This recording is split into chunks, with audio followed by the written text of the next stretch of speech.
Friends ಎಲ್ಲರೂ ಹೇಗಿದ್ದೀರಾ? ಚೆನ್ನಾಗಿದ್ದೀರಾ ಅಂತ ಭಾವಿಸ್ತೀನಿ. ಇವತ್ತೇನು ವಿಶೇಷ ಅಂದರೆ ನನ್ನ ಫ್ರೆಂಡದೇ ಮದುವೆ ಇತ್ತು. ಹಾಗಾಗಿ ನಾನೇ ಮೇಕಪ್ ಆರ್ಟಿಸ್ಟ್ ಆಗಿ ವರ್ಕ್ ಮಾಡ್ತಾ ಇದ್ದೀನಿ ಅವ್ನ ವೆಡ್ಡಿಂಗಲ್ಲಿ.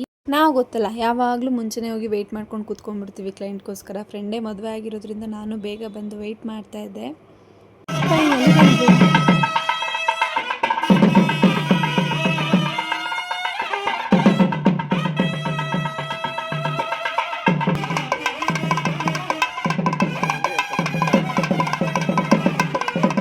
ಮದುವೆ ಮನೇಲಿ ವಾಲ್ಗ ಸೌಂಡ್ ಕೇಳೋದೇ ಒಂಥರ ಖುಷಿ ಅಲ್ವಾ? ಹಾಗೆ ಗಂಡಿನ ಕಡೆಯವ್ರದ್ದು ಎಂಟ್ರಿ ಬಂತು, ಪೂಜೆ ಎಲ್ಲ ಸ್ಟಾರ್ಟ್ ಮಾಡಿದ್ರು. ಒಳಗಡೆ ಹೊಸ್ಲು ಪೂಜೆ ಅದು ಇದು ಅಂತ ಇಲ್ಲೇ 1 ಅವರ್ ಆಗೋಯ್ತು. ಒಳಗಡೆ ಹೋಗೋಕ್ಕೇನೆ ಏನೇನೋ ಶಾಸ್ತ್ರಗಳಿರುತ್ತಲ್ವ.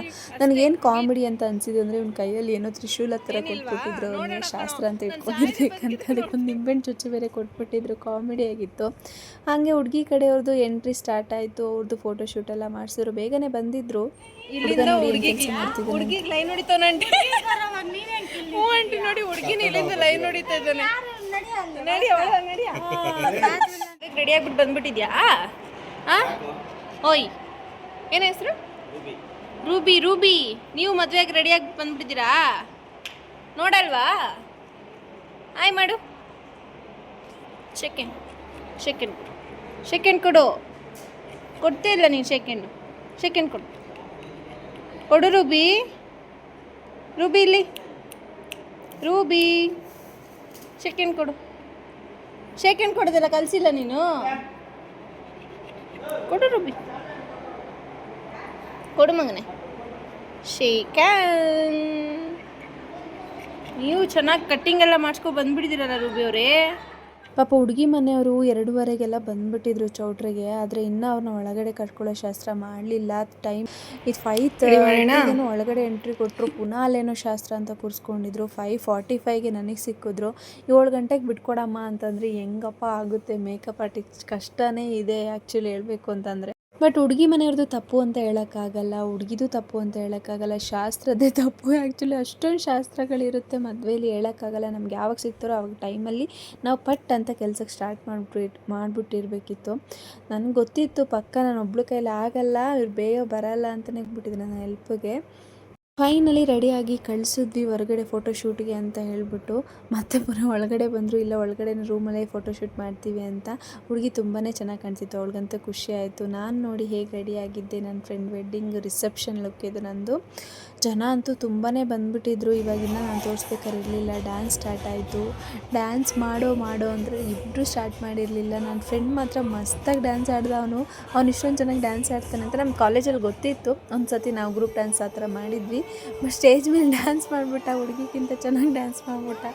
ಫ್ರೆಂಡ್ ಮದುವೆ ಅನ್ನೋದೇ ಒಂಥರ ಖುಷಿ ಅಲ್ವಾ? ಈ ಮದುವೆಗೋಸ್ಕರ ನಾನು 2 ತಿಂಗಳಿಂದ ಕಾಲ್ ಮಾಡ್ತಾನೆ ಇದ್ದೆ. ನನಗೆ ಹೆಂಗೆ ರೆಡಿ ಆಗೋದು, ಏನು ಮಾಡೋದು ಅಂತೆಲ್ಲ ಕೇಳ್ಕೊಂಡು ಕಾಲ್ ಮಾಡ್ತಾಯಿದ್ದೆ. ಫೈನಲಿ ಮದುವೆ ಡೇಟ್ ಬಂದೇ ಹೋಯಿತು. ಖುಷಿ ಆಗ್ತಿತ್ತು.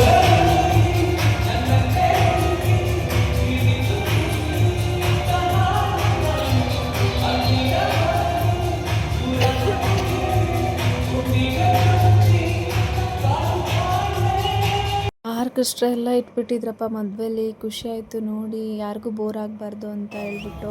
ಡ್ಯಾನ್ಸರ್ಸ್ನ ಹೇಳಲೇಬೇಕಾ? ಅವರಂತೂ ಮಸ್ತಾಗಿ ಡ್ಯಾನ್ಸ್ ಮಾಡ್ತಿದ್ರು. ನಾನು ಡ್ಯಾನ್ಸರ್ಸ್ನ ನೋಡ್ತಾನೆ ಇದ್ದೆ. ಚೆನ್ನಾಗಿ ಅದೇ ಎನರ್ಜೆಟಿಕ್ ಇಲ್ಲಿ ಮಾಡ್ತಾಯಿದ್ರು ಮಾತ್ರ.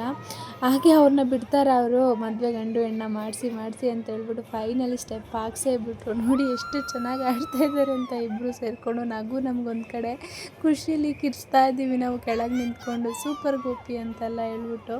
ಅವನಿಗೊಂಥರ ಖುಷಿಲಿ ಕುಂದ್ಬಿಟ್ಟ ಮಾತ್ರ. ಫೈನಲಿ ಡ್ಯಾನ್ಸ್ ಆಡಿ ಈ ಸಿಕ್ಕದೊಂದೇ ಲೈಫ್ ಅಲ್ವಾ, ಇರೋ ಗಂಟ ಚೆನ್ನಾಗಿದ್ಬಿಟ್ಟು ಹೋಗ್ಬಿಡ್ಬೇಕು. ಅಯ್ಯೋ ಅಂಜಿಕೆ ಅಂತ ಕೂತ್ಕೊಂಡ್ರೆ ಯಾವತ್ತೂ ನಾವು ಹಿಂದೆನೇ ಉಳಿದ್ಬಿಡ್ತೀವಿ. ಅದೆಲ್ಲ ಯೋಚನೆ ಮಾಡಿದೆ. ಅವನು ಡ್ಯಾನ್ಸ್ ಮಾಡಿಬಿಟ್ಟ. ಖುಷಿ ಆಯಿತು ಅವನ್ನ ನೋಡಿಬಿಟ್ಟು. ಮದುವೆ ಮನೇಲಿ ಇಷ್ಟು ಚೆನ್ನಾಗಿ ಎಲ್ಲರ ಮುಂದೆ ಏನು ಅಂಜಿಕೆ ಇಲ್ಲದೆ ಚೆನ್ನಾಗಿ ಡ್ಯಾನ್ಸ್ ಮಾಡಿಬಿಟ್ಟ ನಮ್ಮ ಗೋಪಿ ಅಂತೂ. ಖುಷಿ ಆಯಿತು. ಹುಡುಗಿನೂ ಹೇಳ್ಕೊಂಡು ಡ್ಯಾನ್ಸ್ ಮಾಡ್ತಾಯಿದ್ದ. ಅವಳಿಗೂ ಎನರ್ಜಿ ಕೊಡ್ತಾಯಿದ್ರು. ಇಬ್ಬರು ತುಂಬಾ ಟಯರ್ಡ್ ಆಗೋಗ್ಬಿಟ್ಟಿದ್ರು ನಿಂತು.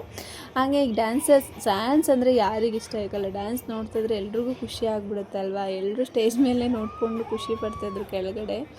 ತುಂಬ ಚೆನ್ನಾಗಿತ್ತು. ಒಂಥರ ವೆಡ್ಡಿಂಗು ವೈಬು ಸಖತ್ತಾಗಿತ್ತು ಮಾತ್ರ. ಹಾಗೆ ನನಗೂ ತುಂಬಾ ಹಶ್ವಾಗಿತ್ತು. ಇವಳು ಬರೋಕ್ಕೋಸ್ಕರ ಕಾಯ್ತಾಯಿದ್ದೆ. ನನ್ನ ಫ್ರೆಂಡ್ ಕೊನೆಗೂ ಬಂದಳು. ಊಟ ಸ್ಟಾರ್ಟ್ ಆಯಿತು.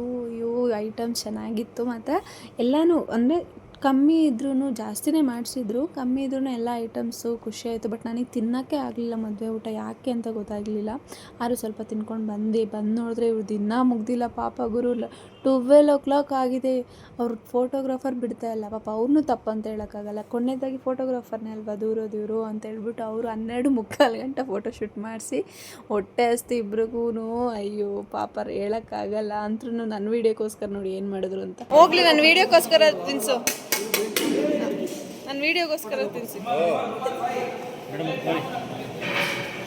ಬೇಗ. ಹಂಗೆ ರಕ್ಷಿತ ಕರೆಕ್ಟಾಗಿ ನನ್ನ ವೀಡಿಯೋ ಫಾಲೋ ಮಾಡ್ತಾರೆ. ನೀನು ತಿನ್ಸ, ಬೇಡ ಅಂತ ಬೇರೆ ಏನಾರು ತಿನ್ಸು. ಇವ್ರು ಪ್ರೀ ವೆಡ್ಡಿಂಗಿಂದ ಫ್ರೆಂಡ್ ಆಗಿಬಿಟ್ಟು ಇವ್ರ ಮದುವೆಲೂ ಅಷ್ಟೇ ನನಗೋಸ್ಕರ ತುಂಬಾ ಸಪೋರ್ಟ್ ಮಾಡ್ಕೊಂಡಿದ್ರು. ರೂಮಲ್ಲೂ ಅಷ್ಟೇ ಚೆನ್ನಾಗಿ ನನಗೆ ನಿದ್ರೆ ಬಂತು. ಇವ್ರದ್ದು ಇನ್ನೂ ಶಾಸ್ತ್ರನೇ ಮುಗ್ದಿರಲಿಲ್ಲ, ನೈಟ್ ಇಡೀ ಶಾಸ್ತ್ರ ಮಾಡಿದ್ದಾರೆ ಪಾಪ. ನನಗೋಗಿ ಮಲ್ಕೊಂಬಿಟ್ಟೆ. ಬೆಳಗ್ಗೆ ಎದ್ದು ನೋಡಿದ್ರೆ ನಮ್ಮ ಹುಡುಗನ ಹೆಂಗೆ ಮಾಡಾಕಿದ್ದಾರೆ ನೋಡಿ. ಎಲ್ಲಿಗೋಪ ಇಲ್ಲಿ ನೋಡು, ಕಾಂಚನ ಗೋಪಾಲ್ ಇಲ್ಲಿ ನೋಡ ಹೆಂಗೆ ಕಾಣ್ತೀನಿ, ಸ್ವಲ್ಪ ನೋಡ್ಕೊ. ತುಂಬ ವರ್ಷ ಆಗ್ಬಿಟ್ಟಿದ್ದಾವಲ್ಲ, ಫುಲ್ಲು ಅವ್ಳಿಗೂ ಹಿಂಗೆ ಉಜ್ಬಿಟ್ರು. ಅವಳಿಗೂ ಹೀಗೆ ಮೇಕಪ್ ಆರ್ಟಿಸ್ಟ್ ಕತೆ ಏನು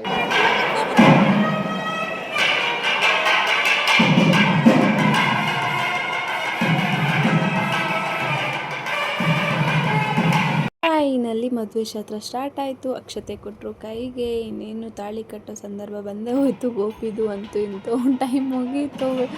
ಅವ್ನ ಬ್ಯಾಚುಲರ್ ಲೈಫ್ ಮುಗ್ದೋಯ್ತು. ಇನ್ನೇನಿದ್ರು ಫ್ಯಾಮಿಲಿ ಲೈಫ್ ಸ್ಟಾರ್ಟ್ ಆಗ್ತಾಯಿದೆ. ಗುಡ್ ಲಕ್ ಹೇಳ್ತಾ, ಅವನಿಗೆ ಕಂಗ್ರಾಟ್ಸ್ ಹೇಳ್ತಾ, ಅವನಿಗೆ ಬ್ಲೆಸ್ ಮಾಡ್ತಾ ನಾವು ಆಮೇಲೆ ಹುಡುಗರದು ಫ್ರೆಂಡ್ಸ್ ಎಲ್ಲ ಅಷ್ಟು ಜನ ಅಳಲ್ಲ. ಯಾಕಂದರೆ ಹುಡುಗ ಇಲ್ಲೇ ಇರ್ತಾನೆ, ಹೋಗಲ್ಲ ನಮ್ಮನ್ನ ಬಿಟ್ಟು ಎಲ್ಲೋ ಅನ್ನೋ ಒಂದು ನಂಬಿಕೆಯಿಂದ.